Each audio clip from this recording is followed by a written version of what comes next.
You have to go deep down inside yourself and pull out victories. Playing them, they make you see how far you're willing to go to win a basketball game. And the question we have to ask ourselves is, how bad do we really want it?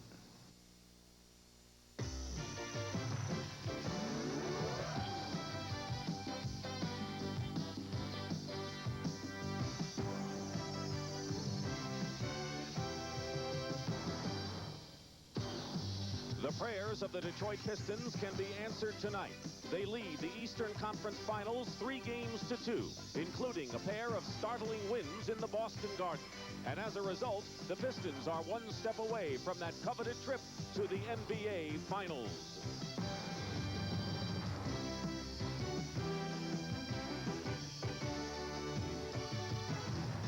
When you look into the eyes of the Boston Celtics, you find a team rich with pride and character, a team bound by a glorious tradition, and a team that will battle down to their last ounce of energy. They have risen to the occasion so many times before, and tonight, facing elimination, they must rise once again.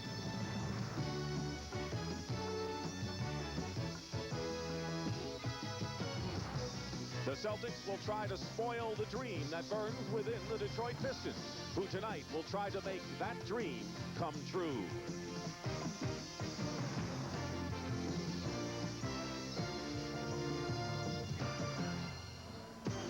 Earlier tonight, sunset at the Silverdome as CBS Sports continues its coverage of the 1988 NBA playoffs. And inside, a crowd upwards of 30,000 to see whether the Detroit Pistons can be the first team in 5 years to prevent the Boston Celtics from reaching the NBA Finals. Meanwhile, out west, tomorrow afternoon on CBS, the 7th and deciding game between the Lakers and the Dallas Mavericks. And good evening, everyone. I'm Dick Stockton, and there's nothing complicated about this one. Isaiah Thomas said it best. Do we have what it takes to win? There's going to be great human drama unfolding tonight at the Silverdome because we have a team that has been knocking on the door, getting closer and closer, seeing whether they can finally upend the Boston Celtics, a team that has made a living out of playing in adversity, coming from behind. That has been their history. Although the Celtics do have some problems, their two starting guards, Dennis Johnson and Danny Ainge, have strained backs. Neither of them worked out with the team today, but both of them will start this game. Right now, let's go to my partner, Billy Cunningham, with Celtics coach Casey Jones. Casey, with both guards injured, does this change your game plan or your rotation of players? I don't know. I talked to Dennis and Danny before we came out here and said, well, let me know if there's a problem, but they are going to start. They may have to sit on the bench for a couple of minutes, and more than that, they may get cold and have to go back in again, but that's something I'll have to judge. If we have that kind of movement, them coming out after 4 minutes, going back in after 2, then there's going to be a problem there somewhere, so it's something I have to deal with. Well, thank you, Casey. And down to Pat O'Brien with Chuck Daly. All right, Billy, thank you. Coach, your team started out slowly the last couple of games. What are you going to do to change that? Well, we've got to push the ball, I think, a little more on what we call our sideline, get it up the floor a little bit quicker, because primarily they were running the clock down on us, made it tough for us to get into a play. Secondly, we've got to be more intense defensively early. The last game we were not. Are they going to be emotionally ready, knowing that Ainge and DJ are possibly injured? They'll probably be 110%.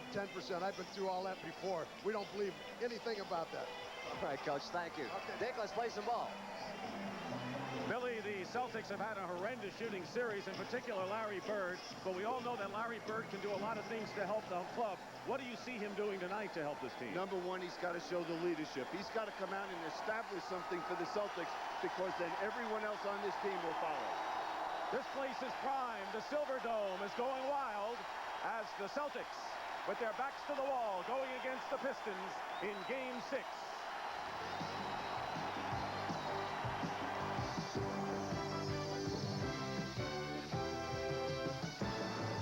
CBS Sports coverage of the 1988 NBA playoffs is sponsored by the Heartbeat of America. To take your taste away. Attendance-wise is 40,172 set between Seattle and Milwaukee at Seattle, and we'll see how close we come to breaking that mark tonight. The Celtics are playing their 5th must-win game. But the big must-win game was the game in Atlanta in Game 6 when they trailed 3-2 on the road, won that one, and then defeated the Hawks in Game 7 at the Garden.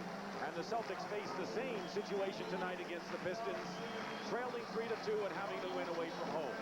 Earl Strong, one of the officials working tonight, along with Hugh Evans. And Mike Mathis is the alternate. So the stage is set, Billy Cunningham. The drama is at hand. The Pistons need to win one game to get the Hex out of their system. And they're going to have to play their best game of this series to get that Hex off their back. They're going to have to come out with great intensity, especially at the defensive end of the court. The Celtics, they're going to have to make the extra pass at the offensive end. Lambier and Parrish jumping, and it's controlled by the Celtics. And we'll be watching Dennis Johnson, who was walking quite gingerly at the end of the game and did not accompany the team when they arrived last night. And Larry Bird hits the first shot of the game. Bird scored 27 points in Wednesday's game, the most points he scored in the series, but still having his shooting woes coming in. Lambier. Bill Lambier has averaged 22 points in the last 2 games after being ice cold the first 3. Usually that play is run for guards coming off baseline screens, but Lambier is exceptional. McHale puts Boston ahead. I think the guards are so crucial for the Detroit Pistons in their success. Well, just in the 3 games they've won, the guards have been the offensive force. Defense inside, Mahorn winds up on the deck, misses the shot.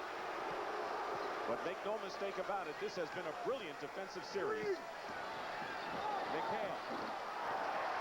Here come the Pistons wanting to attack. 3-on-3. Lambier, baseline. Dantley. Travel. Turnover, Boston ball. It's one thing Chuck Daly has talked to Dantley about when he's catching the basketball, using too much time. Just make a quick, strong move. All throughout the year, the Celtics have had a problem being patient on the road offensively. They've rushed shots. At home, it seems to be a different story. Parrish going strong to the basket, and a foul is called against Bill Lambier, his first. Right off the bat, we see the Celtics trying to establish that inside game. They've gone to Bird, McHale, and Parrish the first 4 times down the court. Celtics have reached the NBA Finals 4 years in a row, the last team to knock them out were Billy Cunningham's 76ers back in 1983 when Philadelphia went on to win the NBA championship. Robert Parrish.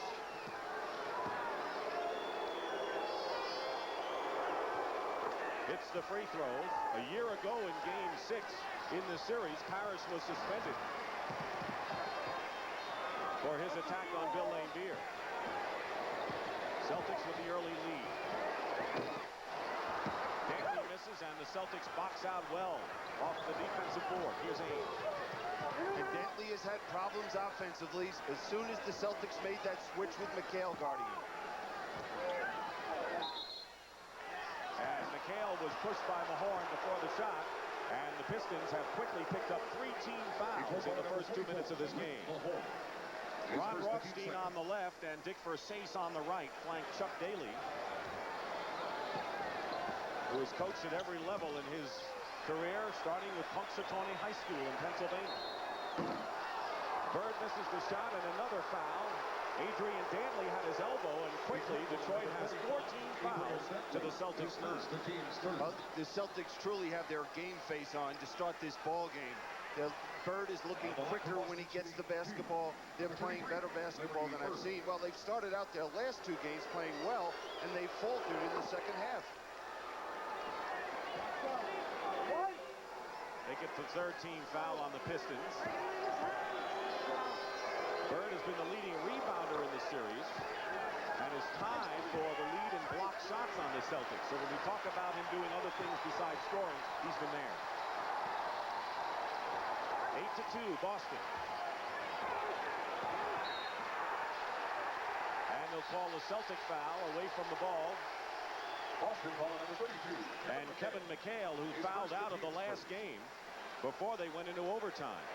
And it appears that Detroit is going at Kevin McHale, trying to pick up those fouls. Danley going in and gets the basket. Remember last year, Danley's quickness paid off against McHale, but Kevin wasn't 100% a year ago. Yeah, and he's been on the all-defensive team for the last several years. Mahorn is on McHale, doubled with Dumars, knocked away by Dumars. Here's Isaiah Thomas. Dumars. Joe Dumars used his body well to shield Larry Bird from the ball. And the Pistons trail by 2 with 3 minutes gone by. And that's something Detroit has to do.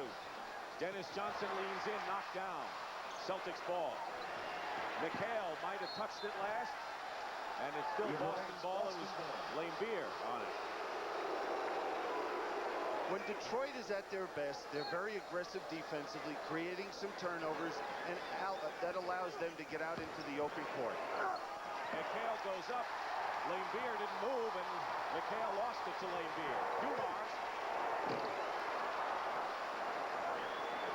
8-6 Celtics, 8:39 remaining in the first period. Vic Stockton and Bill Cunningham, Game 6. The Celtics need a victory to send it to Game 7 Sunday afternoon. Now the man that the Celtics also have to get started is Danny Ainge. Parrish is short with it. Ainge crashes the boards, and a loose ball foul called against the Celtics. It's Ainge.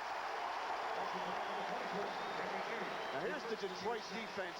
Mahorn just battling inside against McHale. He puts that ball on the floor. There's Laimbeer giving the help. He just loses the basketball.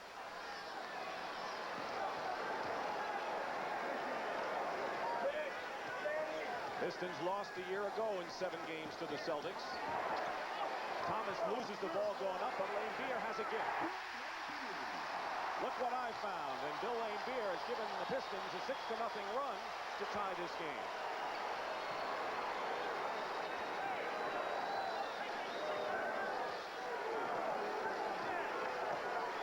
On the shot clock. Danley on Bird.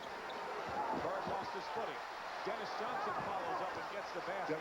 What a warrior Dennis Johnson is. Yeah, you know, he just got hurt in the last ball game, and this is going to be a game that might be the people that survive win. An offensive foul called against Joe Dumars of the Pistons. Robert Parrish twisted his ankle on that play. 20-second timeout, the Celtics call, and Robert Parrish is limping. Right in the middle of your picture is Robert Parrish. Let's see what he does. Looked like he stepped on Mahorn's foot and twisted his ankle. You know, Billy, a year ago, the Celtics really had injury problems with foot injuries to McHale and Parrish. They weren't 100%. Bird wasn't right. They came into the playoffs this year healthy and rested, but funny things have happened, or not so funny, with the back injuries to the 2 guards, and then Paxson's back, and now all of a sudden Parrish gets shaken up. So this is a league in which you never know when the thing is going to happen. And also their benches dropped off with their effectiveness, where they, at the end of the season, they were really a factor in helping the team. Mark Akers comes into the game. He's been the first man off the bench for the Celtics in 4 of the 6 games. His best effort was in game number 3 when he grabbed 6 rebounds in 13 minutes, forced to play with Robert Parrish in foul trouble at the time. Celtics ball in a 2-point lead. The Pistons haven't had the lead in this game. Now defensively, the Pistons do not have to worry about Akers. Bird, Ainge the rebound. All he's going to do is bang, try to get to the boards, get some cheap baskets, and be physical. Laimbeer trying to slough off, but it doesn't help as McHale gets the feed. Well, that's the play the Celtics run all the time, with Bird curling around the screen, and that time he caught the Pistons defense cheating, and he found McHale. Laimbeer pops again, hits again. 3 for 3 for Bill Laimbeer. 2 of those shots from outside as Bill Laimbeer, now the leading scorer, and Robert Parrish still worked on at the Celtic bench. McHale with a great feed from Bird. He's getting good low post position. He's getting exceptional position, and Mahorn is allowing him to go to the baseline on that side of the court, and he's just going to eat him up alive. Vinnie Johnson will replace Dumars, and the foul is called against the Detroit Pistons. So all eyes are on Robert Parrish, who now has ice on his knee. Has hurt his knee, and Pat O'Brien is around the Celtic bench with a report. Pat? Thank you, Dick. Right behind the Celtic bench, as you can see, Robert Parrish is in a lot of pain. What happened was he got a bruise, a very bad bruise, apparently, to his left knee on the outside of his knee. They've iced it up. The Celtics doctors can't give any conclusive report right now. They say that he is in pain. They're going to let us know in a few minutes, and of course, we'll let you know. He says Dumars hit him on the outside of the knee. Back to you, Dick. All right, Pat, thank you very much. And that last foul was against Kevin McHale, his second personal foul. Now, right off the bat, Detroit is going to come out with the possession of the basketball and look to get it inside to Dantley in a position where he can take the basketball to the hole against McHale. But right away, we see that K.C. Jones counters, and McHale is going to play Lambier.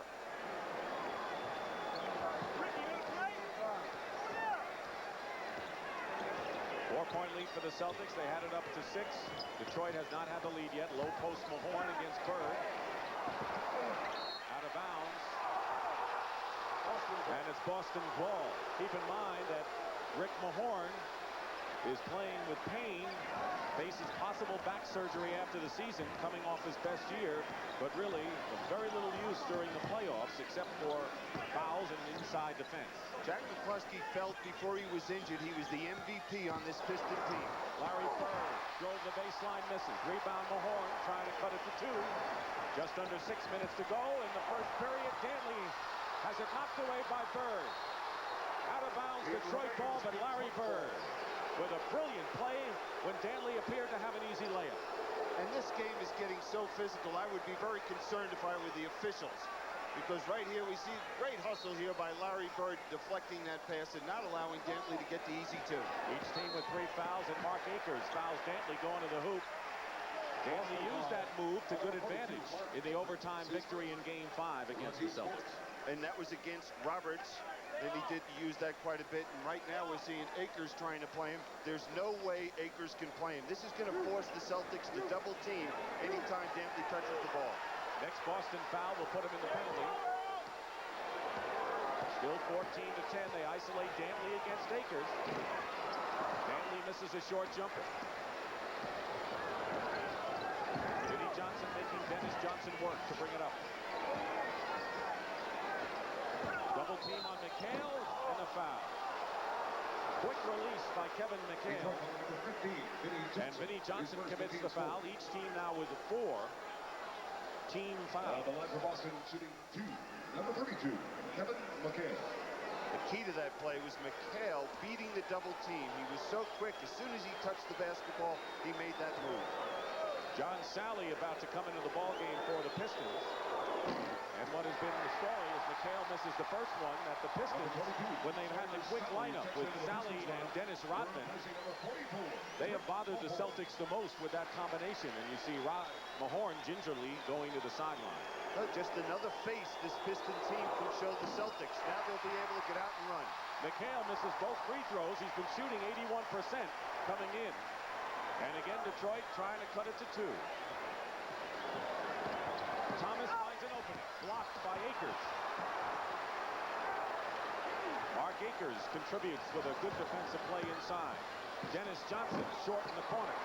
Thomas tries to save it, and it's still Detroit ball. That last play was a play, that pick and roll, that hurt the Celtics in game number 5, but they reacted beautifully to it that time. Pistons haven't scored in 2 minutes now. Vinnie Johnson misses, goes after his rebound, and the foul against the Celtics. Mark Akers, I believe. And it'll be the penalty. And so the Pistons will shoot. One of the Pistons playing with Vinnie Johnson. He came out sizzling in the series, Billy.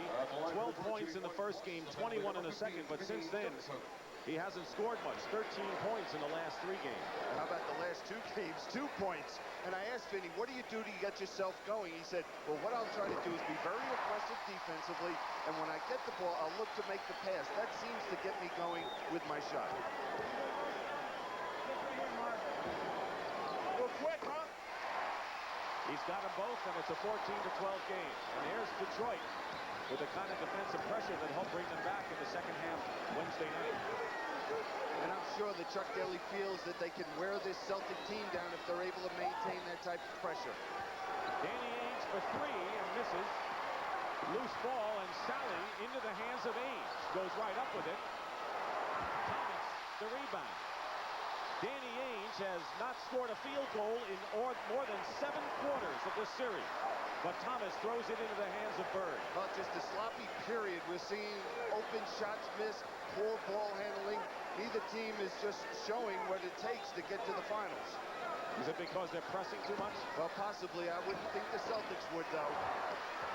Akers follows up on McHale's miss, so Mark Akers coming in for Paris, who was shaken up with a bruised knee, has made contributions at both ends of the floor. And that's the way he's got to contribute. Get to the glass.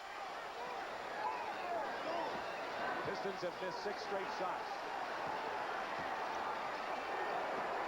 Dantley brings an end to that drought.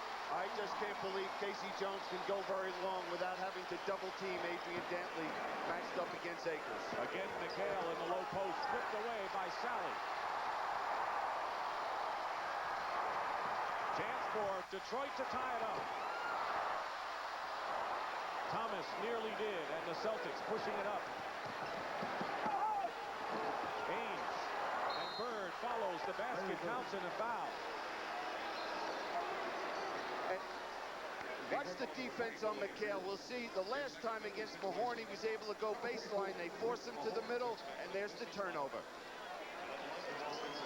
Foul is on Laimbeer, his second foul, and Larry Bird with 6 points will try to make it 7. Rick Mahorn has come back into the game, and Bill Laimbeer getting a rest. Bird also has 6 rebounds to go with his 7 points, and a lot of plays that don't figure in the box score. Yeah, he's showing that leadership we've talked about, Dick. He's coming out here and saying, hey, we're going to get through this ball game and get a 7th game in the Boston Garden. Sally stopped by McHale and Ainge. The Boston break, leading by 5. Ainge and the Celtics are up by 7, 21-14, with 2:45 to go in the first. Interesting. Now we see the Celtics out running, and this is what I think they have to do. Find a way to get the easy baskets, because if they expect to set up every time down the court, they're going to have a long night. Dantley is fouled by Dennis Johnson and will shoot 2, but the Celtics have opened up their biggest lead. And a timeout call. 2:35 to go in the first. Today, thousands of men share a common desire to be more fit, but many of them also share a common... Rounds of the Kemper Open, Jim Hallett has a 1-stroke lead over Morris Satolsky and Tom Kite. 3rd round action coming up tomorrow on CBS. Now, after the block shot that we'll see here by Danny Ainge coming from the rear, this is great team defense on that play. But the shocking thing for Casey Jones, he probably thought that it was a different team, because here all of a sudden the Celtics are on the fast break.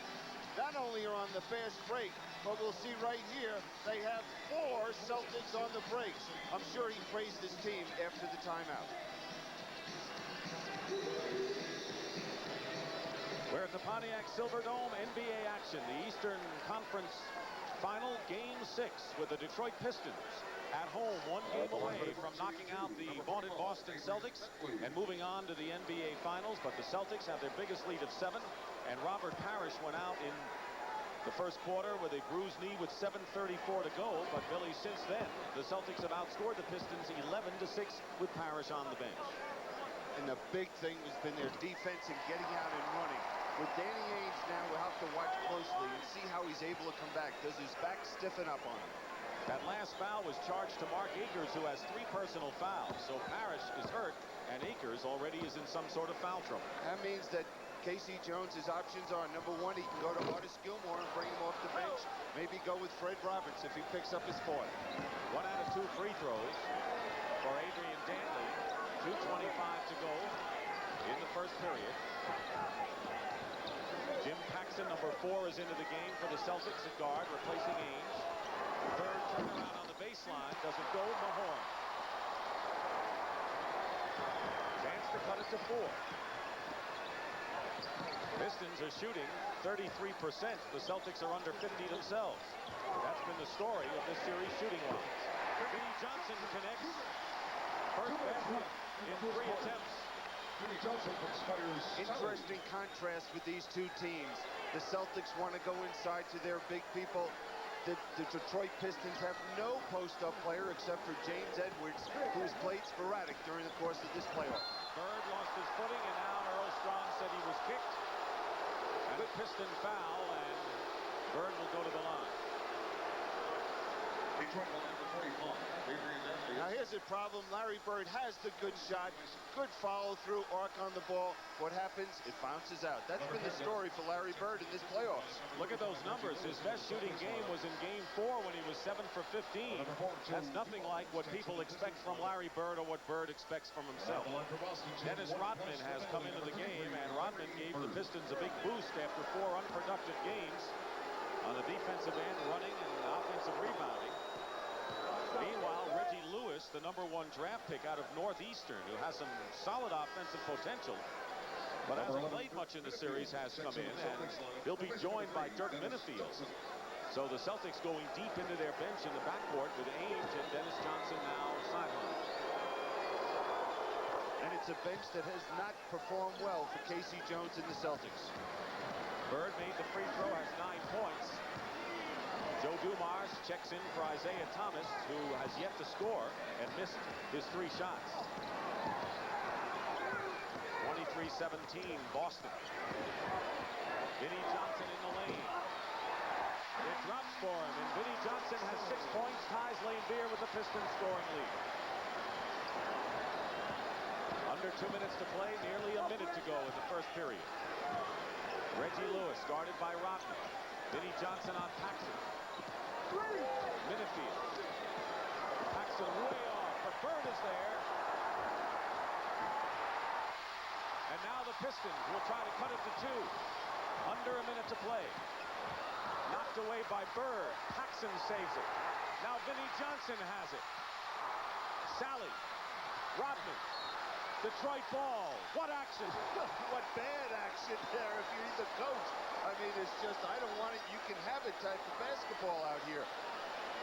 Now here we see 1 turnover. Paxson turning it over. Vinnie Johnson getting the pass over to Sally. Now he, bang, bang, there's another turnover. Well, they wouldn't be winning many points for artistic impression, I'll tell you that, in this game. They sure wouldn't. But there's so much at stake. That keeps it from being kind of a joke, really, when you see the way they're kicking it around. Well, neither coach was laughing about it.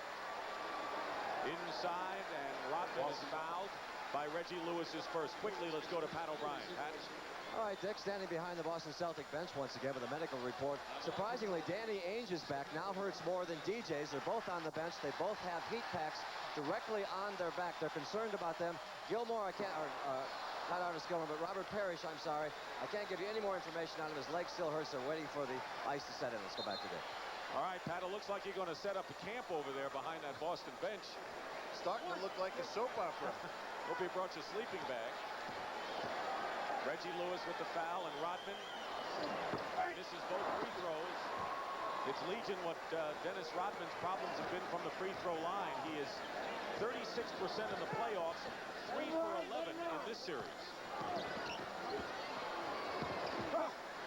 Paxson short for the baseline. McHale follows up.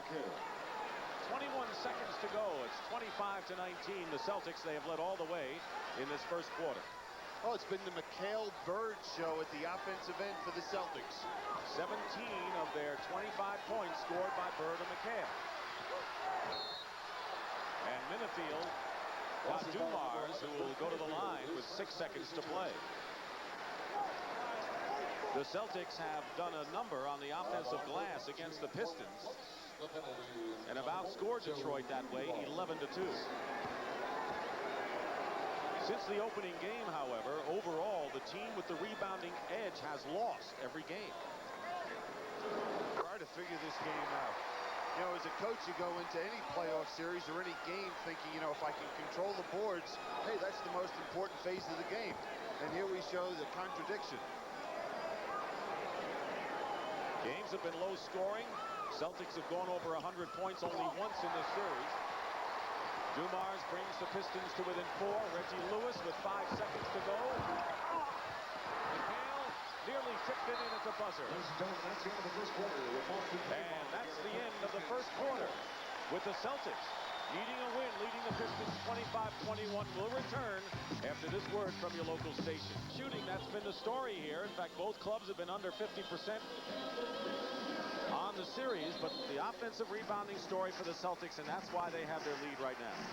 That was a frustrating period for the Celtics, and here we see Robert Parrish leaving the arena. And boy, that's scary because we know what kind of guy and competitor he is, as he showed us last year during the course of the playoffs. But the Celtics had so many easy open shots and didn't convert. Artis Gilmore has come into the ball game. He, 17-year veteran, has averaged 5 minutes in the series. Mark Akers has 3 personal fouls, played well in reserve of Parrish. So as we start the second quarter, it's Vinnie Johnson and Joe Dumars at guard, Sally Rodman and James Edwards in for the first time for Detroit. Dumars misses, and the offensive rebound is corralled by Dennis Rodman and a Celtic foul. That's what Rodman really adds to the Detroit attack as Gilmore picks up the foul. He brings emotion to the court for the Pistons. He gets out in the fast break, and as you said, on the offensive glass, he's as good on the offensive boards as any small forward in the NBA. Brad Lojas, who was the second-round pick of the Celtics out of Iowa, a 7-footer with a good touch and a shot-blocking ability, has come in. So Casey Jones is going out of necessity deep into his bench. Right, just feels that this big lineup that he's seeing with Detroit, he needs to counter. Vinnie Johnson. Vinnie Johnson did not score in the last game, has 8 to lead the Pistons here. Bird with 9, McHale 8 are the Celtic leaders, and Larry Bird comes close. Not that time, and now you see Lojas' ability as a 7-footer to get that ball, and he'll jump it up. Now that's 3 shots we've seen Larry Bird open, easy shots, not able to put him down. I mean, it's got to be so frustrating for the guy because he's working out there at both ends of the court. Bird is 2 for 7 from the field. He has said that he breaks the game down into quarters, so if he has a rocky first quarter, he hopes to do well and maybe turn around the numbers in the second. Detroit trailing by 2, looking to tie it up. Dumars does.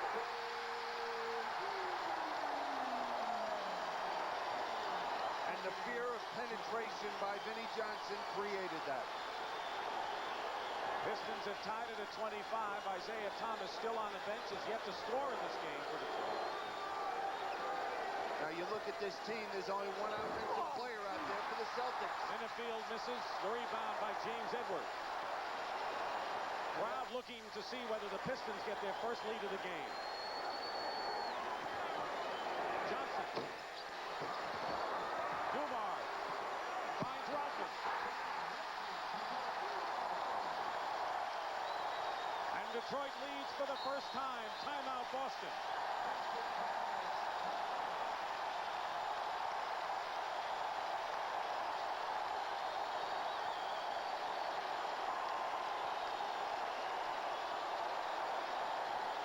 The Celtics only 1 basket in the last 5 minutes. Kevin McHale checks back in. So up front it'll be McHale, Bird, Lojas, and in the backcourt Ainge and Minifield. So Ainge out of rest with a heat pack on his back.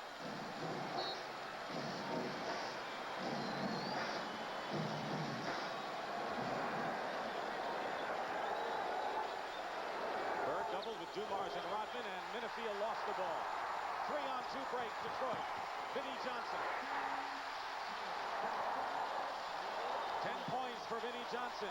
Leads all scorers. The Celtics have to be very cautious because emotion plays such a big part of this game. This crowd is in a frenzy. McHale gets fouled. Edwards and Dumars covering. And the foul is against James Edwards as Dennis Johnson checks back in.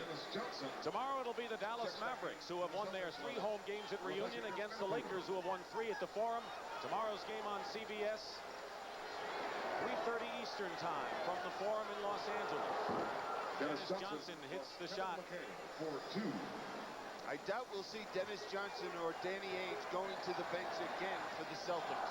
Johnson's shot broke a 10-0 run by the Pistons.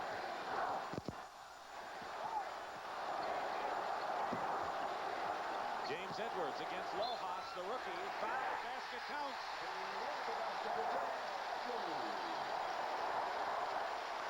What an impact James Edwards, acquired from Phoenix, has given the Detroit Pistons. He's been quiet the last 2 games, but he was a hero in the first 3 for Detroit when they took a 2-1 lead. And we see the difference in the benches. Vinnie Johnson, James Edwards, Rodman, Sally coming in and being productive. 3-point play by James Edwards, who used to play for Chuck Daly when Daly coached Cleveland. At that time, Bill Laimbeer was the backup and Edwards was the starting center. Pistons with their biggest lead. 5-point advantage. Lojas, he's got a good touch.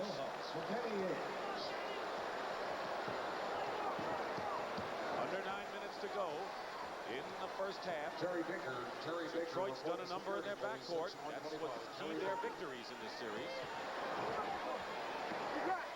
Sally open for the jumper. Well, you really have to be concerned if you're the Celtics, because John Sally is not known for his jump shooting. He's known for his inside play, and that's not a strength. And we see right now their offense with their benches being so effective. The defense of the Celtics has really dropped off in the last few minutes. Dennis Johnson left open on the double. Rebound Rodman.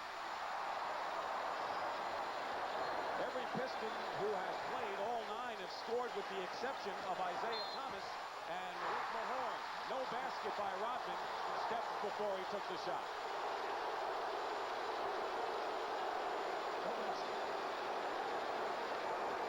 Celtics have got to get the basketball back in the hands of Larry Bird. Bird has taken 1 shot and missed it in the second quarter with 4 minutes gone by. Lead is 5 for the Pistons. They can close out the Celtics tonight with a victory. Dennis Johnson over Sally, and the rebound Rodman. And it looks like Rodman and Sally, and Rodman is shaken up for the moment. Looks like they're ready to run here tonight. Oh, well, this is the big advantage that Chuck Daly has going to his bench. He can go to another dimension. Dumars. Bird finally. Celtics down by 5. Ainge blocked by Sally. Out of bounds. John Sally came out of nowhere to block that shot. It appears though he got a lot of body of Danny Ainge on this play. Let's see if he gets him with his lower body. Well, Danny Ainge created a lot of that contact. Vinnie Johnson goes out of the ball game, leading with 10 points to lead the Pistons. And Isaiah Thomas, who has yet to score and missed 3 shots in the first quarter, has come in. What a luxury. Isaiah Thomas 0 for 3 in the game and a 5-point Piston lead. It really is a luxury, and Vinnie Johnson is really getting a big plus. Danny Ainge missed. Thomas was all over him defensively. Danny Ainge has no confidence in his shot. Thomas. Dennis Johnson clears it.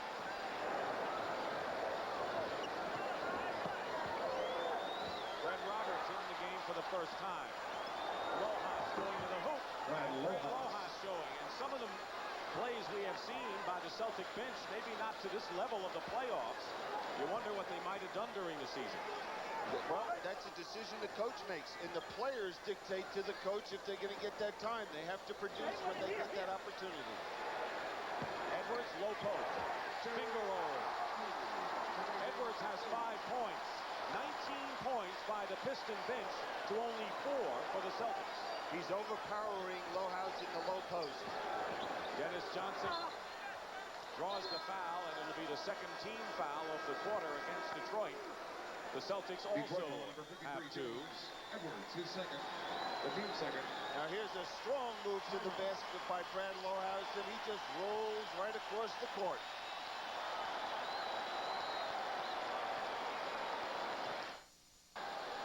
Pat O'Brien back inside the Pontiac Silverdome. You see the Boston Celtics in the huddle there. They are without Robert Parrish. He is in the locker room now doing stretch exercises on his left knee.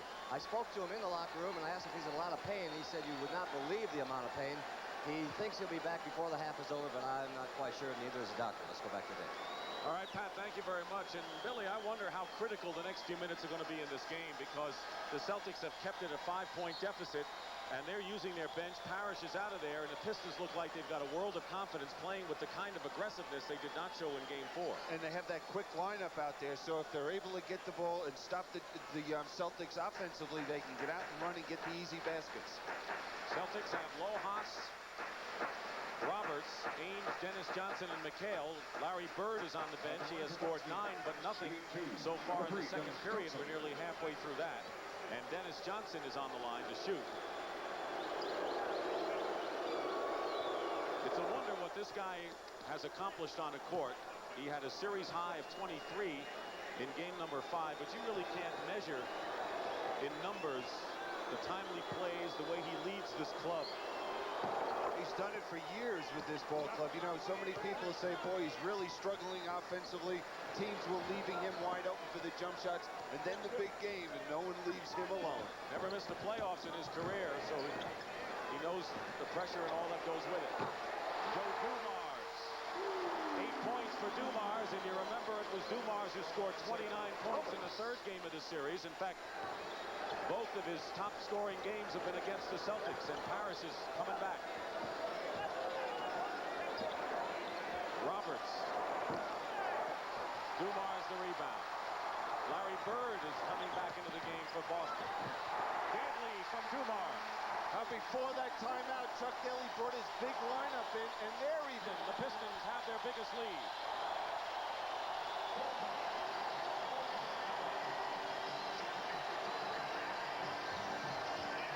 And now it's a full timeout as the Celtics used the 22nd timeout earlier on Parrish's injury. They're going bananas here at the Silverdome. Beauty of this play is I want to have you watch how the Pistons rotate the basketball. They're going to make the entry pass. Danny Ainge will double team, and we'll see them skip the ball all the way to the weak side for the open jump shot. And when you talk about a key offensively, it's making that extra pass, and that's what they do for the open jumper for Joe Dumars. The Celtics, who shot 36% in the first quarter, are shooting 30% so far in the second, and Robert Parrish out of the dressing room is in there now. Out with a sprained knee when the Celtics led 10-8 in the first quarter. Bird with his first points of the second quarter.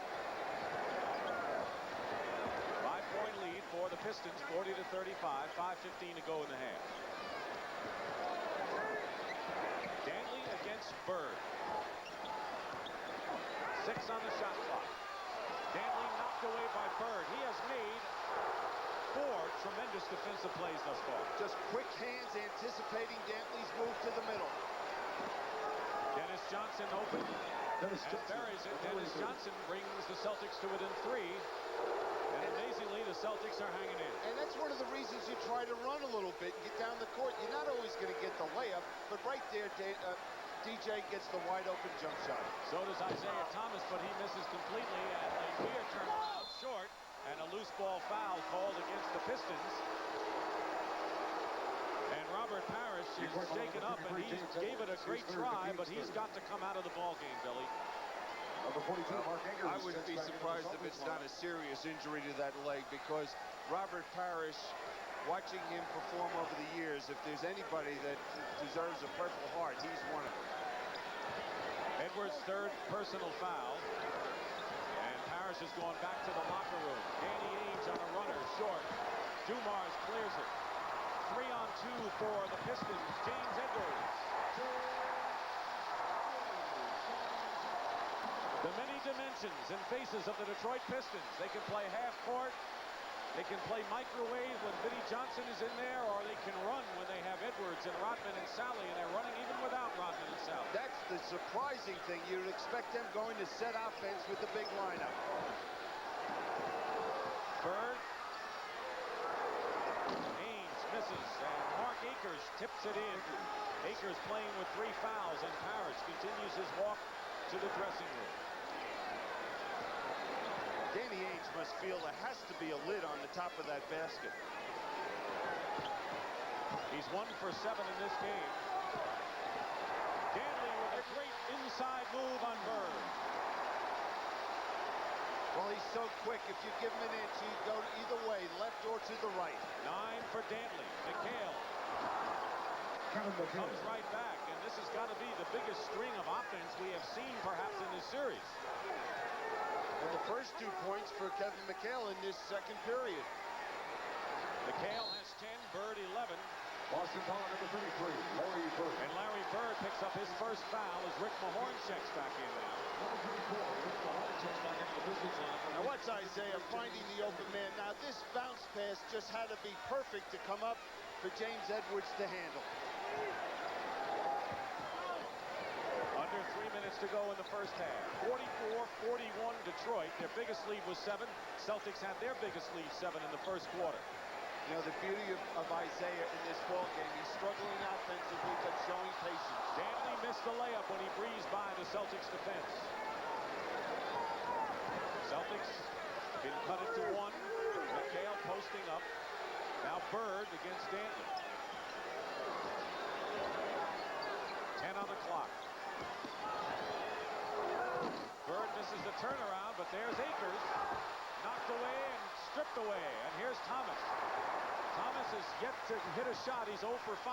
Laimbeer hits it. Laimbeer 4 for 4 and 8 points in the game. And Detroit is up by 5. 2 minutes. Under 2 minutes in the half. McHale against Laimbeer. And Laimbeer may have picked up his 3rd personal foul with 1:53 to go in the half. Detroit foul number 42, Larry Bird. That's his 3rd. Is Bird going up again an open jump shot? Larry Bird normally buries that shot, but there's Akers coming from the weak side.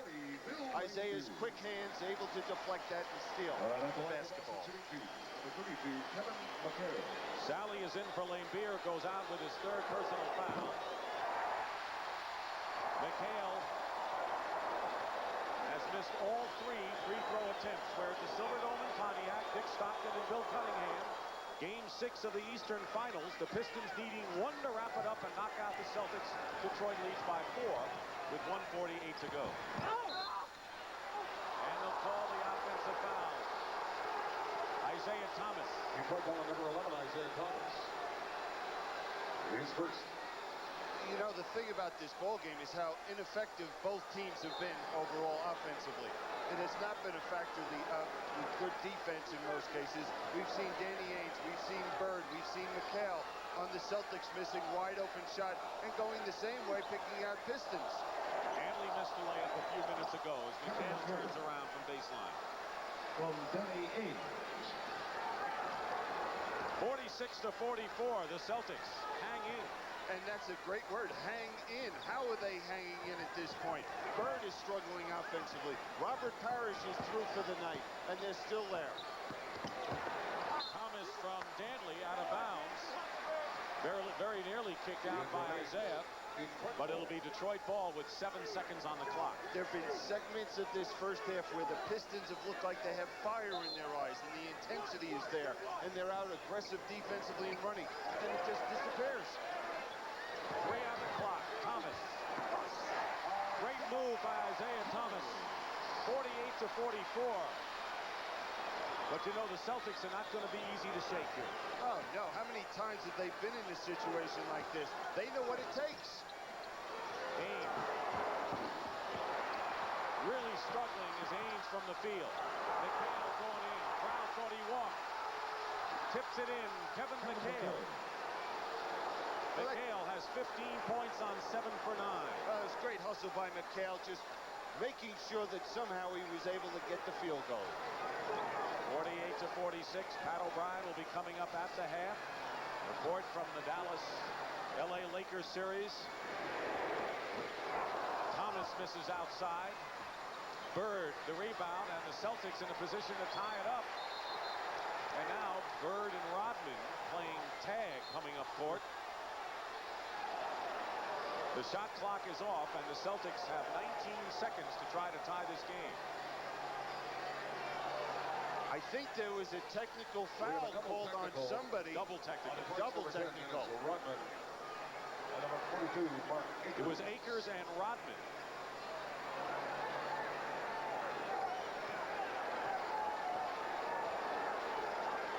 Pistons trailed by 4 after 1 quarter of play. 5 seconds to go. Bird, high arcing shot missing. And Detroit will have the slim lead at the half. Kind of another strange game like we had in game 4. Pistons 48, Celtics 46. Pat O'Brien will be back with the Prudential at the half after this message.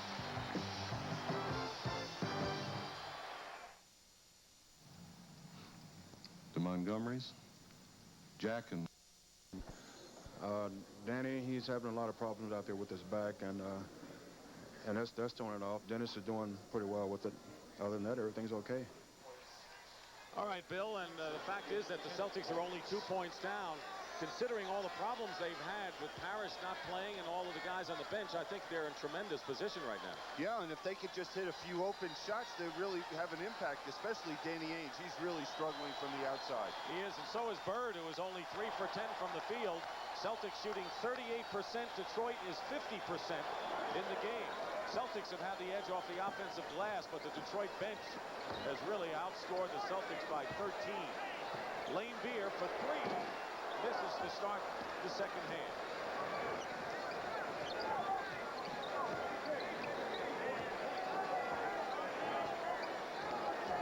Johnson and Ainge at guard. Mark Akers starts at center, replacing Parrish, who will be back, as you heard from Jones, and McHale and Bird the forward. Dennis Johnson gets the rebound. Akers works in. Traveling call. So there's the shooting story once again. Ainge 1 for 9. Bird 3 for 10. McHale has been the chief tormentor off the offensive glass. And Detroit's bench has outscored the Celtics 21-8 thanks to Vinnie Johnson's 10 points. Thomas is fouled by Dennis Johnson going in. Surprising to me, we've just started this, and we've only gone a minute into this period, but I don't see the aggressiveness coming out in Detroit. They look like they're not aggressive defensively. They're just strolling through things at the offensive end of the court. Isaiah Thomas on the line. Thomas 1 for 7 in the first quarter and only 2 points. McHale leads with 15 for Boston. Bird second with 11. Vinnie Johnson, the only Piston in double figures with 10. And McHale's the only starter shooting over 50% from the field, 7 for 11. 50-46 Detroit. Good pass from McHale out to Dennis Johnson, faked by DJ. Akers gets the loose ball. And that's what's been keeping the Celtics in the game, that offensive glass. McHale and Mahorn both hit the deck, and they stay there. And now the foul has been called against Rick Mahorn by Earl Strom for keeping McHale down. That's exactly the reason. We'll see them battling in here. Mahorn just backs off McHale, allows him to fall to the floor. And now he tries to get it up, and he pins him. 1, 2, 3, he's down. 2 personals on Rick Mahorn, each team with 1 team foul. Minute and a half gone by. McHale. Here's Isaiah Thomas running it out for Detroit. Well, the Celtics are not letting the Pistons run, getting back effectively defensively. Doing an excellent job, but it's restrictive of Thomas because he has no one to run with. Danley, just inside the three-point line, has 11 now to lead the Pistons.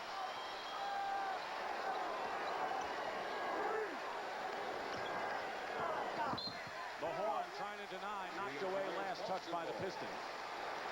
That was great defense down there by Mahorn. He's trailing McHale across the lane. Look at him get around and get that hand out there. Now we talk about the Celtics. There's a guy with a bad back right there for the Pistons, and he's been struggling in the last couple of months with a bad back. Akers inside, gets the layup. The Boston bench hasn't scored that much, although Akers has scored 6. But they have kept the team in the game. They had to, with a lot of the bench on the starters on the sideline, including Parrish, who's out of the game now. going strong to the hoop. Lane Beer tries to tip it in. Dumars keeps possession for the Pistons. Mahorn, low post. Lost it to Dennis Johnson.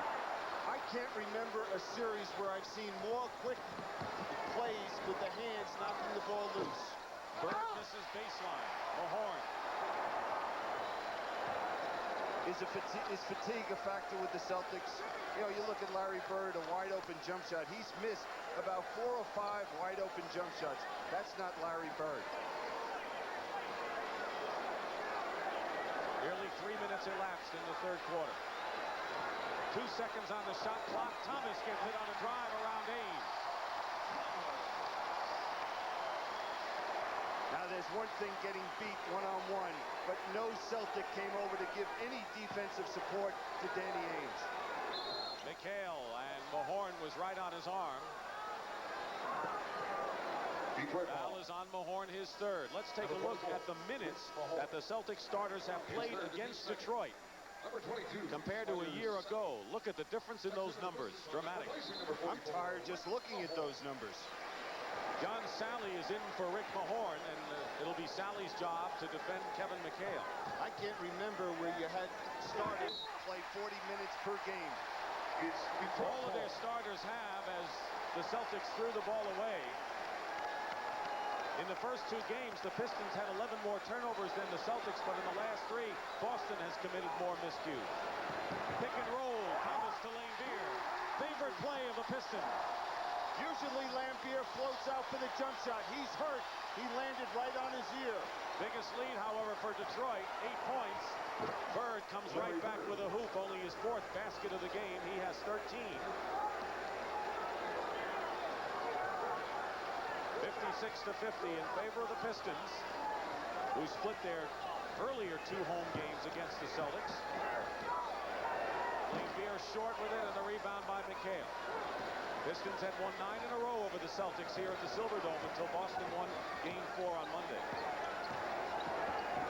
Home court hasn't meant that much. Dennis Johnson. And it's a 4-point affair, 56-52. Every time you get a feeling that the Detroit Pistons are going to pull away, they come right back. It's either Dennis Johnson or Larry Bird. Thomas against Ainge. Throws it in. 6 of Thomas's 8 points have come here in the third. He might have taken an extra step on that play to the basket. Dantley picking up Bird in a hurry. McHale. By Sally out to Dennis Johnson. Sally the rebound, and he's been the biggest rebounder for the Pistons in the series. And you don't see many people block Kevin McHale's shot inside. I don't remember anyone doing it. Dantley with a patented drive to the hoop, nothing doing. Ainge pulls up. Still struggles. Dantley the rebound. Ainge is 1 for 10 from the field. He is mired in a terrible shooting slump at the worst possible time for Boston. You know, that first period, he asked to come out. His back was hurting so much. Less than 6.5 remaining in the third. Adrian Dantley. He'll have that shot all day long because Kevin McHale isn't quick enough to come out and play him out on the court. Dantley leads with 13 points, and the old pros are starting to go to work for the Pistons. Now watch John Sally, his timing. You know, sometimes you get a piece of a shot, but bam, he knocks that back to half court. 7 tomorrow, 3:30 Eastern on CBS. Brent Musburger and Tom Heinsohn will be at courtside at the Forum for the deciding game of that series. Meanwhile, Billy, I've got to ask you, that as connected with the Miami Heat, you've done a lot of work, you're associated with them. The news today that the Utah Jazz have refused to give the Miami Heat permission to talk to Frank Layden as their coach. Your thoughts? Well, if I was involved with the Utah Jazz, I wouldn't let anyone talk to Frank Layden because of the great success that team had. And all it is a bright future, and he did a great job. But the real reason I wanted to talk to Frank is, you know, that wardrobe of his. I'm dying to find out where he gets it. You're a smart cookie, you are. Celebration at the Silverdome. Well, premature, but they're having a blast in Detroit. where the Pistons have matched their biggest lead of the game, leading 60-52 with 6:20 remaining in the third period. I'll guarantee you this is the largest crowd ever for an NBA playoff game. 40,100 the previous high. Vinnie Johnson is in for Joe Dumars as Sally rejects Larry Bird. Again, we see what the bench has done for Chuck Daly tonight. John Sally coming off the bench now and making his presence really felt at the defensive end. Against Vinnie Johnson, Dennis Johnson is fouled by Vinnie. That'll be the third team foul against Detroit, but there is Sally the acrobat here. And this is where most shots are blocked, coming from the weak side. Now, John Sally, what he could have done is just gotten a piece of that, kept it in play, and possibly recovered it himself. Celtics shooting 30% this quarter after a 38% half. They have not come close to 50% yet in this series in any game. They led the NBA in shooting percentage. Haynes fires it up long range and misses everything. Pistons can open up their biggest lead of the game, 10. Well, what Danny Ainge has to do is get a few layups and transition basketball to get himself going. 8 on the shot clock. Pistons are far away from the hoop. 4 seconds and Thomas loses it to Larry Bird. Again, another steal. Dennis Johnson. Now Sally picks up McHale, doubled and tripled. And he travels. Good, quick defensive switching by the Pistons. Now what we're seeing is the aggressive defense coming from the Pistons.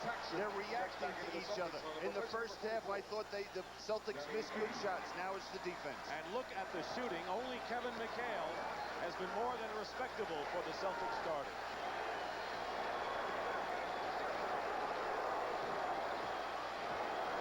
Paxson in the game for the Celtics. Danny goes up and he's fouled. And exactly what happened. He hit those 2 jump shots. Now McHale has to come out and play him out on the court, and he's able to drive to the basket using his quickness. Bird's second foul. Number 45, Adrian. Second team foul on Boston. And Dantley can give the Pistons the 10-point lead they haven't enjoyed yet.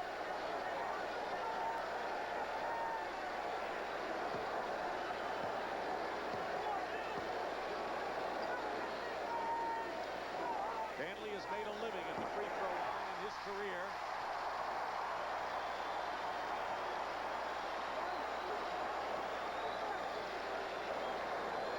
He has 14 points.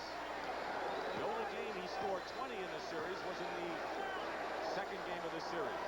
The thing that's impressed me the most about Adrian Dantley throughout this series is his defense.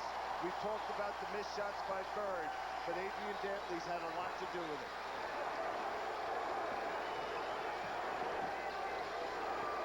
Pistons with the biggest lead. McHale leans in, gets the basket and draws the foul, as only Kevin can do it. Sally's foul. His first, the team's fourth. Fourth team foul on the Pistons. One more, they're in the penalty. Now, first you'll see Kevin McHale getting that position. Watch him lean in. He never takes the ball down low, keeps it high, goes to the basket. 3-point play by McHale brings the Celtics back to 7. 4:40 to go in the third. Vinnie Johnson at the line. Hit. He led with 10 in the first half. That's his first hoop of the second half. Now we see that the Celtics are coming to double team Dantley anytime he gets the ball on the wing.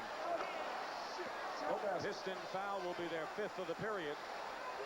Now watch the defense come. Now there's Vinnie Johnson just stepping right in, wide open jump shot. Good play by Dantley.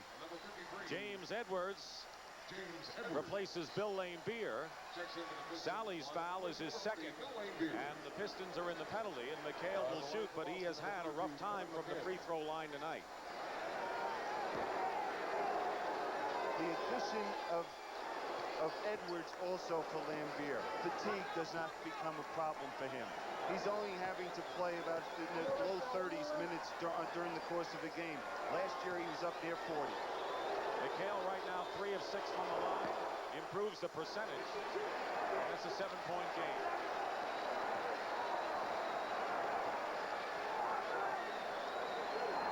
said, if the Pistons don't win this game, I'm not going to go back to Boston with them. Vinnie Johnson. Well, he's off and running now because he shot that one right over Kevin McHale. Bird against Dantley, and Dantley gave him the inside, and he missed the layup. What frustration you see in Larry Bird right now. Sally fighting for the offensive rebound, tied up. And a technical foul called against John Sally. He did not like the jump ball called by Earl Strom, and he'll pay for it. It's one thing having emotion, but you can't pick up technical fouls in games like this. That might come back and haunt you. Now here's the shot by Isaiah. Tough shot, forced shot. And there's the battle for the ball.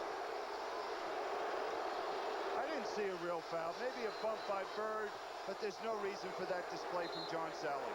Bird makes the technical foul.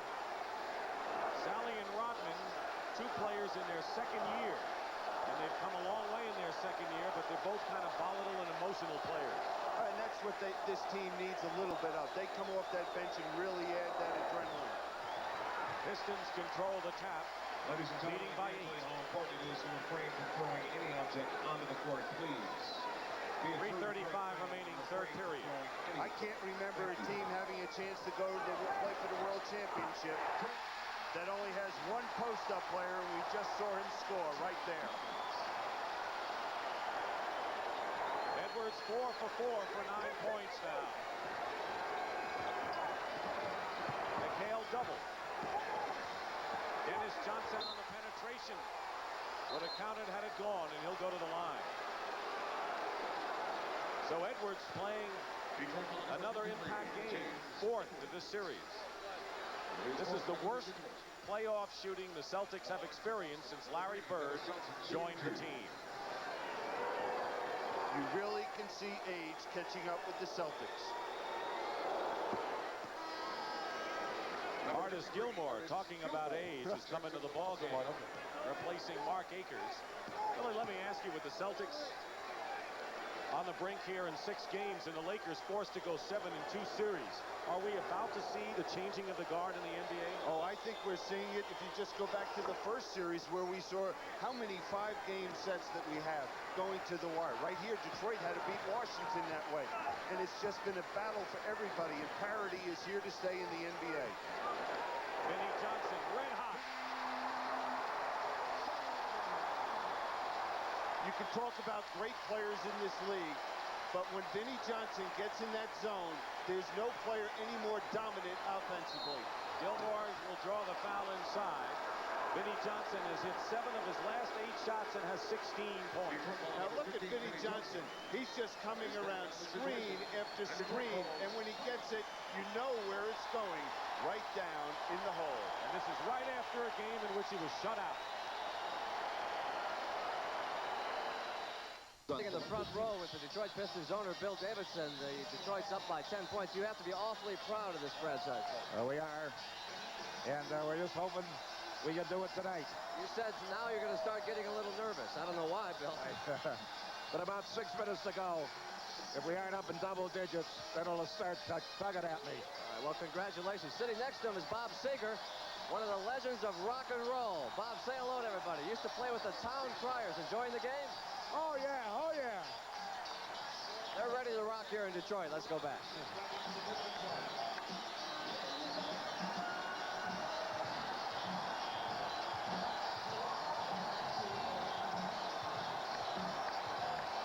There's the shooting story, and overall in the game, Detroit is 54%.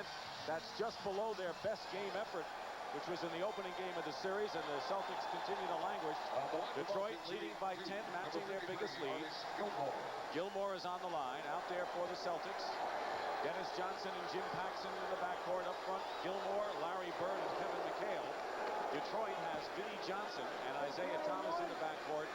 James Edwards, John Sally, and Dennis Rodman up front. They've got their running team in there. 1 out of 2 for Artis. Detroit will come down, milk it as long as they can with Vinnie Johnson coming off the baseline screens. Sally setting a screen. Paxson shadowing Vinnie Johnson. 7 on the shot clock. Open is Vinnie Johnson. Bad guy to keep open. How does Paxson leave Vinnie Johnson, the guy that's lighting it up? He was with him, body to body, until there were 4 seconds to go on the shot clock. And he went over to give some defensive help. He has to stay home with Johnson. Vinnie Johnson has hit 8 of his last 9. 18 points. McHale. Bird the rebound. Blocked by Sally. Paxson. New clock, Boston. McHale swoops in. Kevin McHale now with 22 points is the game's high score. They just keep hanging in there. It's the offensive rebounds that have been keeping the Celtics in this ball game.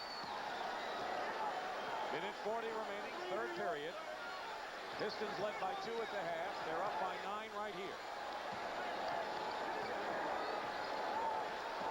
Off the screen, Johnson goes right by McHale. Sally, foul.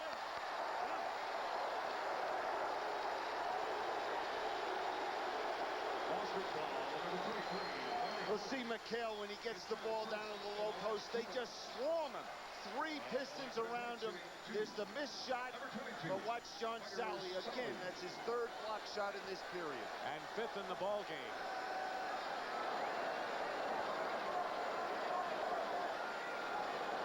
Bird picked up his 3rd foul, and Sally is shooting.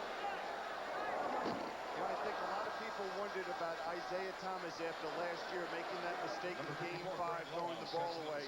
And I watch him now, and you always hope that someone learns from defeat or a bad experience, that they're able to gain something positive out of it. And Isaiah Thomas is showing that. He's showing that leadership. When do they need him offensively? When should he make the pass? He's doing it all for this Piston ball club. Dirk Minifield replaces Kevin McHale. Lojas is in there. So it's Gilmore, Lojas, and Bird. Who expected to see that kind of front court with Minifield and Paxson in the 3rd quarter of this important game? I think Casey Jones had to go to it because of fatigue. Gilmore misses the hook. Sally the rebound. Celtics trying to just stay afloat with Robert Parrish out of action. Played just 5.5 minutes tonight and was out with a bruised knee. Do you know how frustrating it is for Casey Jones? He has no buttons to press. Edwards fall away. And the Celtics are in a 3-on-2 break. Minifield, he's got some quickness, called for the offensive foul. And what I mean, Casey Jones, the Celtics can't change their personality. Whereas Chuck Daly can get a quick team in, a strong physical team up front, he has so many more weapons. And he's using them very well, I might add. Once again, the Celtics starters are outscoring the Detroit starters, but no contest when it comes to the men off the Pines. Detroit has had a huge edge. Thomas, Lojas the rebound. 34 seconds and running to go as Bird can't control the pass from Minifield.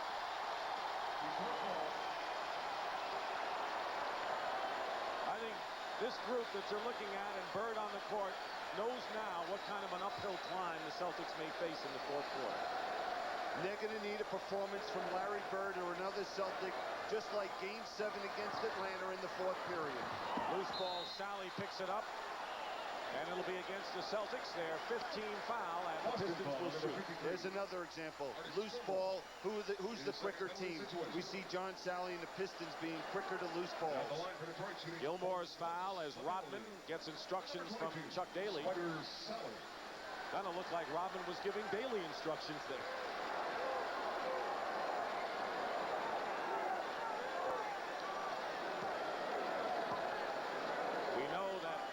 And the Lakers, who duel tomorrow in Game 7 on CBS at 3:30, are watching these 2 teams and forming impressions in case they have a chance to meet, which they hope they meet, the winner. No, contrasting styles. We see, for the most part here, a very physical, slow-tempo ball game with these 2 teams, whereas out in L.A., we'll see them getting up and down that court.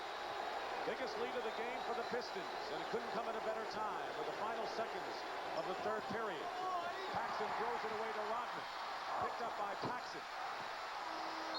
Bird tried to get it in there. The crowd's going wild as the third quarter comes to an end. And you can see Bill Laimbeer wants it. Pistons 75, Celtics 63, and we'll return to the Silverdome after this message and a word from your local station. CBS Sports coverage of the NBA playoffs continues at the Silverdome. Dick Stockton and Bill Cunningham, and what is Chuck Daly thinking about? More important, what do you think he told his team after 3? Well, what he told his team is, hey, you guys, we have a chance to make history. And what we got to do is come out. If you think you played hard in the first 3 periods, now we got to go after them. What a great chapter this could be in the city of Detroit sports history. One of the great sports towns in America, no mistaking. Right. But Lojas hits the open jumper. Bird on the bench. He has scored 14 in the game. An impressive record for the Detroit Pistons when they're up after 3. Stake, trip to the NBA Finals if the Pistons can win here. If not, we go to Game 7 Sunday at Boston Garden. Vinnie Johnson again. 9 out of 10 from the field. 20 points in the game. Today in the NBA, you must have people that can shoot the ball from the perimeter because of the defenses doubling down and forcing that pass. And what we're seeing is the Celtics haven't done it. And we're seeing the Pistons do it right now. 6 on the clock. Lojas. Thomas and Ames go after it out of bounds. Detroit ball. Vinnie Johnson missed his first 2 shots of the game, and since then has hit 9 out of 10. And Billy, if you look at the Celtics scoring by quarters, there's got to be concern. They've gone from 25 to 21 to 17. And they've done that all through this playoff series. They've dropped off getting to that 4th period, and I just believe it's fatigue. 12-point lead, trying to up to 14. Edwards will go to the line and have that chance. The old on the right, Casey Jones, who will be stepping down. And on the left, Jimmy Rogers, who will take over the helms of the Celtics as their head coach. Bird quickly back in. Shooting 2. Number 53. And right in the middle of the pack is Arnold Auerbach, Don Gaston to the left, Alan Cohn to the right. The Celtic ownership. They're not used to being in this type of position. Last 4 years under Casey Jones, they've been going on to the next step, playing for the World Championship. And coming in, they seem to have a great chance to get to the finals and maybe give the Lakers a good fight. Maybe they will, but an offensive foul. Dennis Johnson, and he's shaken up. Isaiah Thomas is over there to make sure he's all right, and Vinnie Johnson and Isaiah Thomas help him up. He's hurting, but I think he's even more upset with the call. Here we see his penetration. John Sally did slide over. He did not establish position. Now the Celtics, to get back in this ball game, have got to create a faster tempo. They've got to do the job on the defense and get out and run. Edwards has it batted away by Dennis Johnson. Last year, the Pistons went to 7 games. Threw away Game 5, and then the collision with Danley and Vinnie Johnson. That was the end of their chances in Game 7. 5-second violation. 5-second violation against the Pistons. Turns it over to Boston, trailing by 13. 2 minutes gone by, 4th quarter.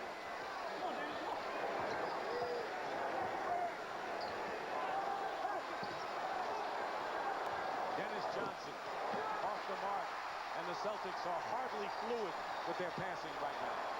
They just look like a tired basketball team out there. There's no legs. Dennis Johnson on that last shot never left the floor on the jump shot.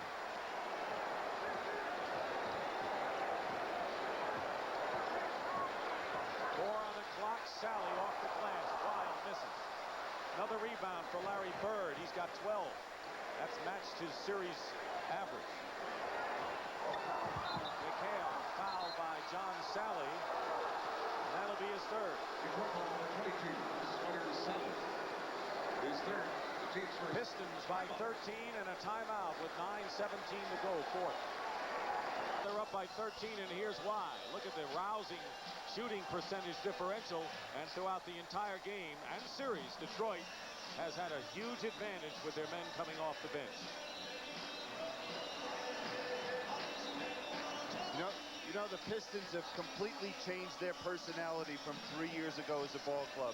Known as an offensive club, as you can see right there, what they averaged during the course of the 1986 playoffs. And see where they are right now. It's just hard to believe, and I think a few reasons. Number one, they've learned what it takes to win. Number two, a trade by Jack McCluskey, getting Adrian Dantley for Dubuque and Benson, and of course Rick Mahorn up in the front. They became a physical, more determined defensive ball club. And here's an original, a Motown original, Stevie Wonder, here in the crowd tonight. 38,912 here at the Silverdome, the third largest playoff crowd in history. You won't be able to hold them back if they hold their lead against Boston. Not only that, but the Pistons have held their opposition to under 100 points in 9 of their last 11, and will do it again tonight. It's hard to believe they've been able to hold the Celtics, the best shooting team from the field this year in the NBA, to only one game where they've scored over 100 points. That was a double overtime affair in game number 2. Edwards over Lojas. 12 points for James Edwards. We see the two young players, Akers and Lojas, trying to play the post defense against Edwards. There's where they miss Robert Parrish more than anything. That experience, knowing how to use your body, force people out on the court. 14-point lead, biggest of the game for the Pistons. 8:45 remaining.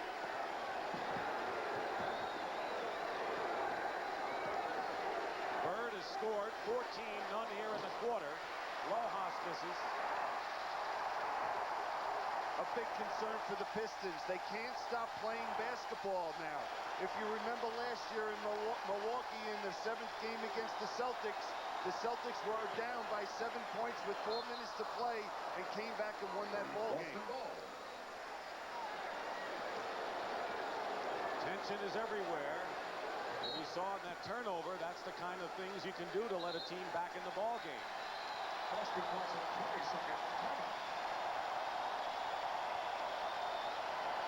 Timeout, 8:14 to go. And a 14-point lead for the Pistons. Tomorrow, third-round action in the Kemper Open comes your way on CBS Sports at 1:30 Eastern Time. Followed by Game 7, Mavericks and Lakers. Home court has been the deciding factor in this series. And they played excellent basketball there 2 games ago in the Forum. And I'm sure Pat Riley feels that's the way they have to play to win that series and move on to the finals. And John McLeod's got to keep his fingers crossed that team comes out mentally tough. And if they're not, they're going to get beat by the Lakers. And who will the winner face? Well, it could be the Detroit Pistons if they hold their lead. They're leading 3-2. And the victory here with 8:13 to go will eliminate the Celtics and send the Pistons to the NBA Finals. Look at Chuck Daly on the sideline. Dennis Johnson fights his way inside on a feed from McHale.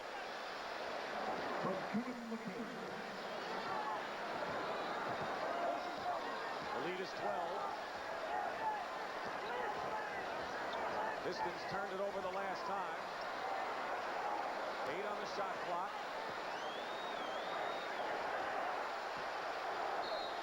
Whistle. Edwards draws the foul, and now Dennis Rodman and Lojas under the basket going at it. This series has been free of this kind of stuff pretty much until now. I couldn't see what started the play watching the action with Edwards with the ball, but you hate to see anything like this happen in the game. I wouldn't be surprised if we don't see the officials throw a couple players out of this ball game. Mike Mathis, who's the alternate official, has come onto the floor to talk things over with Earl Strom. Don't forget, he's an observer as the third man on the side. And Rodman already has a technical foul in this ball game.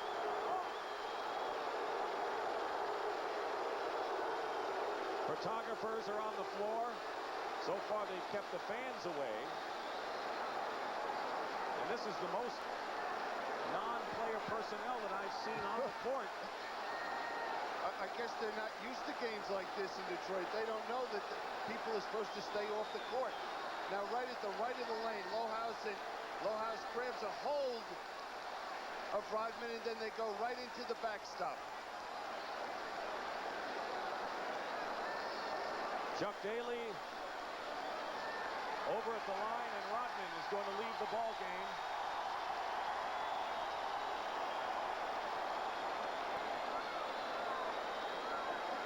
You hate to see something like that happen during the course of the game, but I think the officials made a statement right there. They're not going to tolerate anything like that, and if it does happen, you're out of the game. Brad Lohaus will also leave.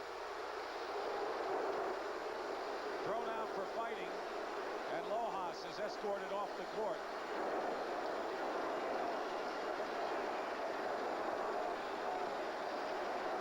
I think the officials have done a terrific job of keeping things down in the series that had its moments last year.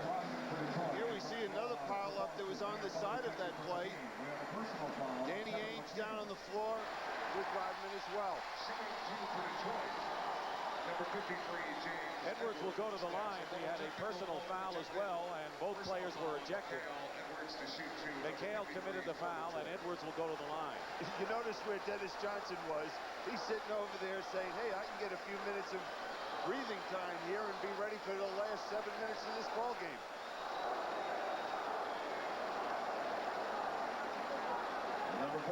Pistons have a 12-point lead. And this last 7 minutes and 40 seconds is going to be the toughest 7:40 they've played ever. Yeah, the Celtics have to make their move within the next 2-3 minutes. If they don't come back here and just get something going, show some aggressiveness defensively, more so than offensively, they're in trouble. Mark Akers joins the regulars of Ainge, Dennis Johnson, McHale, and Bird. Dantley is in there with Edwards and Sally, with Rodman gone. 14-point lead, 7.5 to play. Bird. Not that time. Those shots normally went for Bird this year. 3-on-2. Blocked.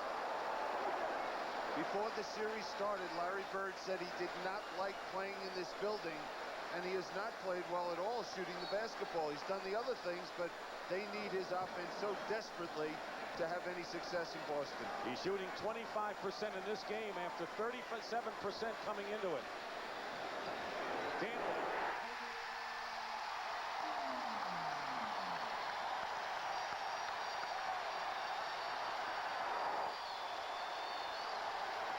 Pistons with the biggest lead. Bird misses inside, gets the rebound and is fouled. And hits the deck. He is going full out, all out, regardless of what the scoreboard shows. Desperation time for him.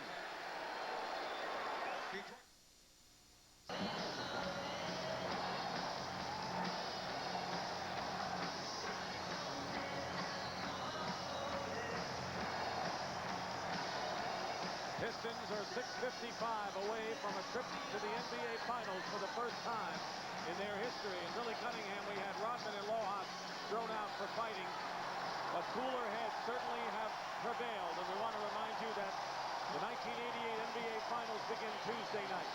Well, you're exactly right. That's the veterans out here. They know they're battling, but they also have such great respect for each other. And here we see Adrian Dantley helping Larry Bird up, just giving him a little pat on the back, and they just appreciate the effort each one has put forth in this series.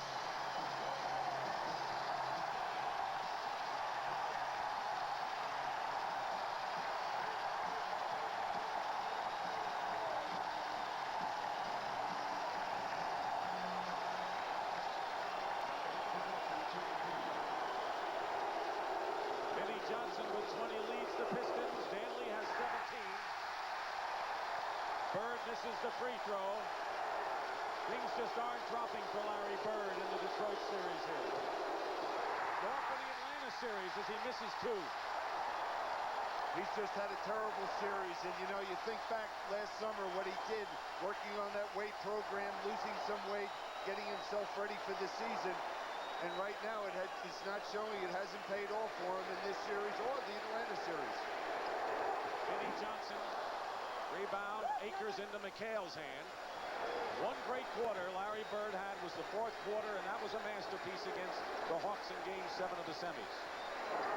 Bird still going strong, draws the foul. James Edwards, 5th foul for Edwards, who has scored 14 points off the bench. Now, one of the problems the Celtics have right now, being down at this point, they don't have the quickness at the guard position to go pick you up full court. They might look to go to some trapping situations, full court or half court, to try and create a turnover or two. Fact is, Billy, they don't have the team they want out there. Robert Parrish out for the game. They've got Reggie Lewis and Mark Akers. That's not the people they want at this time in this kind of a crunch game. Oh, no question about that. But again, Casey Jones has no options. Dantley going to the hoop, lays it in. Notice that Thomas and Laimbeer continue to look up at the clock. We're halfway through this 4th period. That's how close the Pistons are. Reggie Lewis blocked by Vinnie Johnson. McHale is fouled. And of course, this would be Casey Jones' last game as head coach of the Boston Celtics. He's reached the finals, as you mentioned, 4 straight years here. And no one has appreciated him. There's Jim Rogers, who will take his place. But when you coach an excellent team, as he has it over the last 5 years, you never get the respect that he should have gotten as a coach. He'll get it as soon as he retires, I guarantee you. Sally picks up 2 quick ones. He has 5. What about Chuck Daly? How hard has he worked to get to this brink of where he is right now? Well, I think Chuck, he probably has slept maybe an hour and a half throughout this whole series. But the beauty that Chuck Daly has done with this ball club is he had a lot of talent on this club, and he still does have the talent, but the versatility and how he's used and capitalized on all the strengths of this team. Sally gets a hand as he leaves. Goes out with 5 fouls, replaced by Bill Laimbeer. The lead is 15.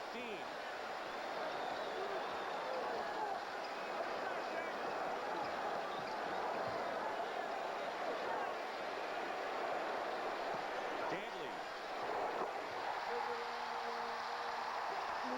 The problem is now 2 guys are in a zone. Vinnie Johnson and Adrian Dantley. You just can't stop both. 88-71, McHale clobbered inside. But the difference between the Detroit Pistons tonight, leading 3 games to 2, and on Monday when they led 2 games to 1, is that they came out tentative. They didn't believe that they had a chance to win. They let the Celtics come to them. They played an ugly game and ended up losing by a point. And they came out with a far better head tonight in this 6th game. Just came out, they were mentally prepared to do whatever was necessary to win this ball game. Quite a contrast between what the Atlanta Hawks did when they had a chance in the last series.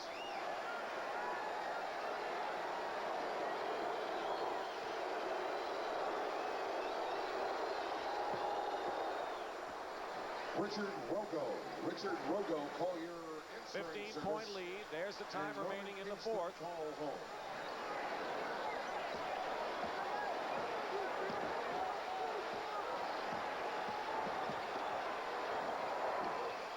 Dantley misses Laimbeer. New clock.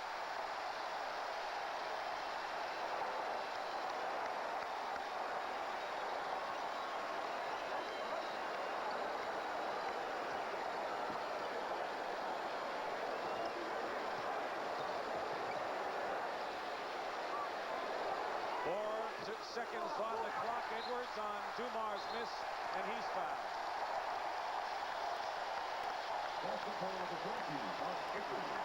Now it's just a matter of time for the Pistons. They're not going to be denied. And the line for Detroit shooting 2, number 53, James Edwards. That's Dennis Rodman sitting in the locker room cheering his team on. Checks back into the Celtics lineup. Akers picking up his 5th foul. He goes out, Gilmore in. One free throw for Edwards, who has 15. His best game of the series.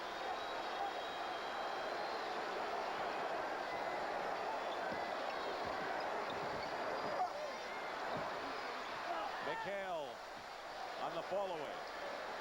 Consider the Pistons and what they've gotten from James Edwards. We mentioned they had William Bedford and Darryl Dawkins. How many teams get a chance to get 3 different backup centers and then click the way they did with Edwards? Yeah, and you have to give that credit to Jack McCluskey, making that decision and just pursuing that player, because he just felt that if he didn't work out, hey, we still have the nucleus of our ball club. Under 4 minutes remaining. Dumars. It'll be Celtics ball, 89-75. McHale leads with 28. Bird 16. Dennis Johnson 14. They're the only Celtics in double figures.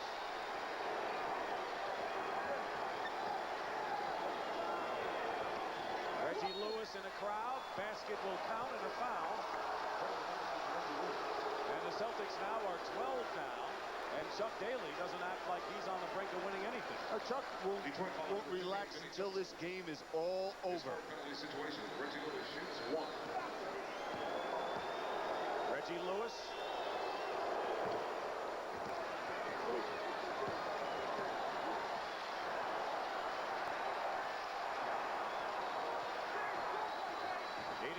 .78. 3:25 on the clock. Vinnie Johnson fouled by Reggie Lewis. Boston foul number 35, Reggie Lewis. Deciding game tomorrow from the Forum. The Lakers and the Mavericks. And Tuesday we get started for the World Championship, the NBA Finals. 9 p.m. Eastern Time.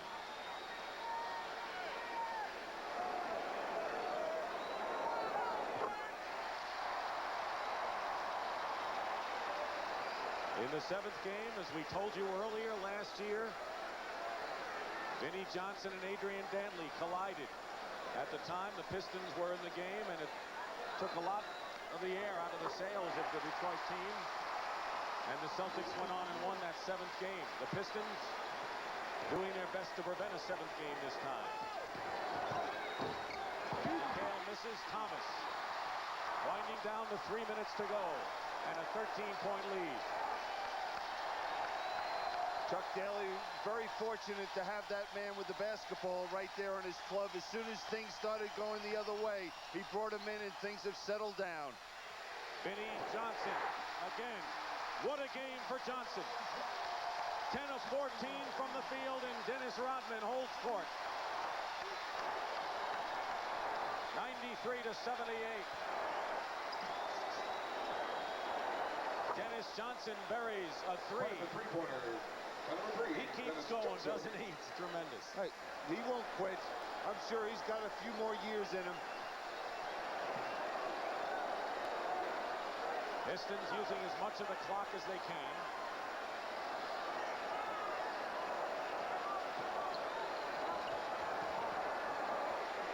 Vinnie Johnson again. Lambeer saves it, and a new 24. Now the big thing for Chuck Daly after this game is to enjoy it, but also making sure that his players don't feel they've achieved anything by getting this far. Dantley blocked by Gilmore. Rebound by Reggie Lewis. Boy, this crowd has erupted already tonight. I don't know how much more they can erupt. McHale with the runner, and it's 93-83, and they've cut it down to 10. It was 17. Celtics still clawing and fighting. 30 for McHale. I would be surprised if we didn't see anything else. Thomas. Gilmore the rebound with 1:24 to go and a chance to cut it to 8 or less. McHale gets the basket and a foul. And now the Pistons and their crowd are subdued. It's a 93-85 game. And a timeout called, and the Celtics can cut it down some more. Boston call. We go above and beyond just like you. You know, Billy, it's almost as if no matter what Detroit does, the Celtics will always remind them that we're right with you. Don't ever forget it. And even now, in what should be Detroit's glory in winning an Eastern Conference title, the Celtics can come within 7 points and really keep the heat on with 1:17 to go. It reminds me of one story. 1967, when I played in Philadelphia against the Celtics. Bill Russell, we're winning by 25 points. Luke Jackson going in for a layup, and Russell chasing him down, trying to block the shot with a matter of seconds left in the ball game. He didn't believe what the scoreboard was, and that's what the Celtics have been about since that era. Celtics have outscored the Pistons 14-5 since the Pistons established their biggest lead of 17. Number 32, Kevin McHale. McHale will be on the line to shoot one with 1:17 to go. Pistons already in the penalty, and the next foul for the Celtics will put them into the penalty. There's the timeout story. Kevin makes the free throw, and there's pressure by the Celtics full court. You rarely see it. They got no choice, though. 93-86. Vinnie Johnson, now Lane Beer. Edwards to Dantley, blocked by Gilmore, and here come the Celtics. They can cut it to 5 or less. Dennis Johnson misses a 3, Lane Beer to Thomas, under a minute to play. Goes to the hoop and is fouled by Dennis Johnson with 50 seconds to go. Smart move by Isaiah Thomas, taking the ball to the basket. He had that 2-on-1 situation. Dennis Johnson had no choice. Imagine what the reaction would have been if Dennis Johnson hit that 3. Yeah, especially when we felt that this game really was over a few minutes ago, but they've hung in there. Fred Roberts has replaced Larry Bird, who goes out with 16 points. McHale goes out. And the white flag has been thrown in by Casey Jones. Are you surprised at these moves right now, Bill? Yeah, with Isaiah missing that foul shot that doesn't keep him in there. If anything can happen at this point in the season, there's only 50 seconds more. What the heck? Let the players play it out. The bench is in for Boston. Gilmore lays it in with 40 seconds to go, and it's a 6-point game. From Reggie Lewis. And we talked about Casey Jones leaving and retiring. I wouldn't be surprised to see this be the last game in Artis Gilmore's career. Well, the Celtics are going to go out like champions. Make no mistake about it. Roberts the rebound, but hail to the new Eastern Conference Kings, the Detroit Pistons, finally. 31 years it took them.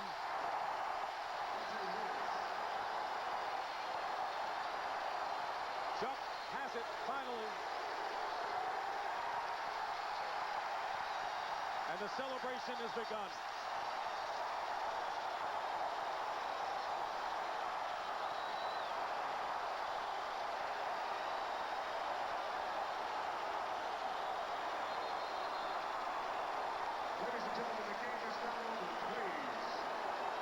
The court is littered with cameramen and other people, fans getting on there. We still have 3 seconds remaining, and now the players are trying to tell the cameramen to leave, and the Celtics starters and those not playing are leaving the floor now. Possibly for safety reasons.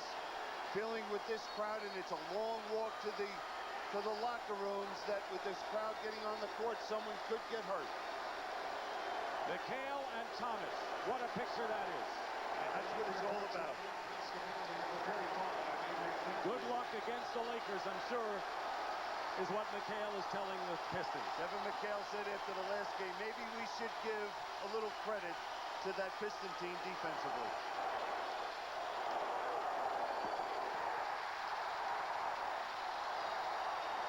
Maybe among the best defensive efforts we've seen in the playoffs in a long time, Bill. And now they're going to have to gear themselves up for a different opponent, a quicker opponent, either Dallas or LA. The game's over. Detroit wins.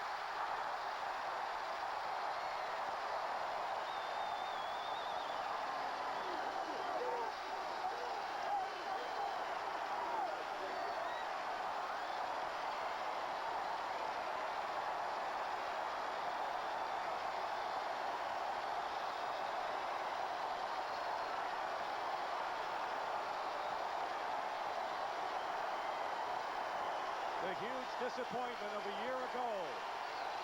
Blowing the 5th game, losing in 7. All erased from the minds of the Detroit Pistons. They have finally etched the Boston Celtics from their minds. Jack McCloskey, the general manager, and Chuck Daly and his staff. 95-90, the final score.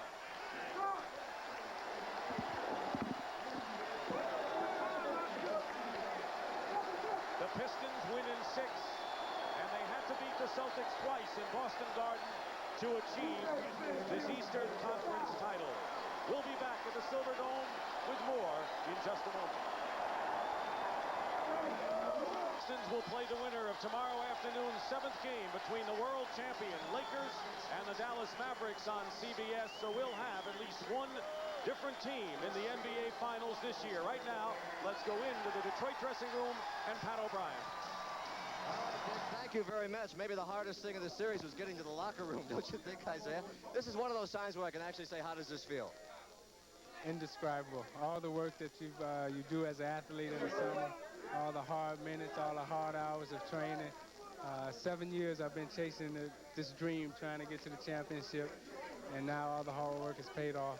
Earlier, before the broadcast, you had said, we're going to see how hard we want it. I guess you found out.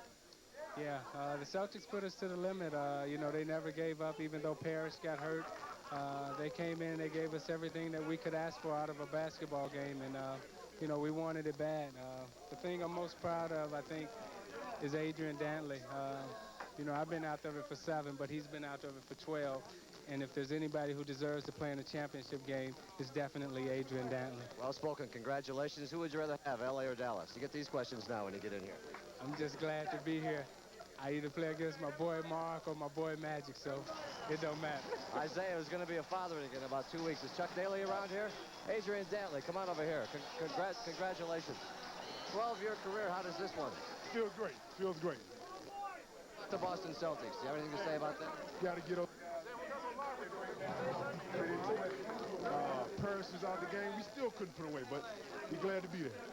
And who would you, this is the kind of questions you get now. Who would you rather have, LA or Dallas? Or you're going to celebrate and not think about it? Celebrate now. We don't care. We're going to watch.